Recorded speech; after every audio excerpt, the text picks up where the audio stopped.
Hi friends, ఆస్ట్రేలియాతో జరుగుతున్న 5వ టెస్టులో టీమిండియాకు భారీ షాక్ తగిలింది. శనివారం తాత్కాలిక కెప్టెన్ స్టార్ పేసర్ జస్ప్రీత్ బుమ్రాహ్ గాయపడ్డాడు. ఆట మధ్యలోనే మైదానం వీడాడు. ఆ తర్వాత అతడు మళ్లీ మైదానంలో అడుగుపెట్టలేదు. 10 ఓవర్లు వేసిన బుమ్రాహ్ 2 వికెట్లు పడగొట్టాడు. అనూహ్యంగా రెండో సెషన్లో అతడు మైదానం వీడాల్సి వచ్చింది. దీంతో విరాట్ కోహ్లీ జట్టును నడిపించాడు. మెడికల్ సిబ్బంది బుమ్రాహ్ను స్కానింగ్ కోసం తీసుకెళ్లారు.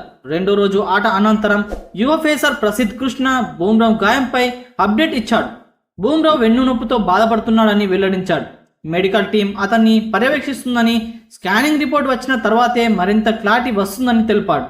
మరోవైపు రెండో ఇన్నింగ్స్లో బుమ్రాహ్ బ్యాటింగ్ చేసేందుకు సిద్ధంగా ఉన్నాడని సిబ్బంది వర్గాలు చెప్తున్నాయి. అయితే బౌలింగ్ చేస్తాడా లేదా అన్న విషయంపై అనూహ్యంగా అనుమానాలు నెలకొన్నాయి.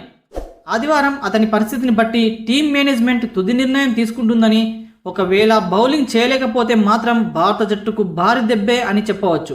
భీకర ఫామ్లో ఉన్న బుమ్రాహ్ టీమిండియా బౌలింగ్ భారాన్ని ఒంటి చేత్తో మోస్తున్నాడు. ఆసీస్ బ్యాటర్లను బెంబేలెత్తిస్తున్నాడు. ఇప్పటి వరకు ఆసీస్ టూర్లో 32 వికెట్లు పడగొట్టాడు. అంతేకాకుండా సిడ్నీ పిచ్ బౌలర్లకు సహకరిస్తున్న నేపథ్యంలో బుమ్రాహ్ బౌలింగ్ చేయడం భారత్కు చాలా కీలకం.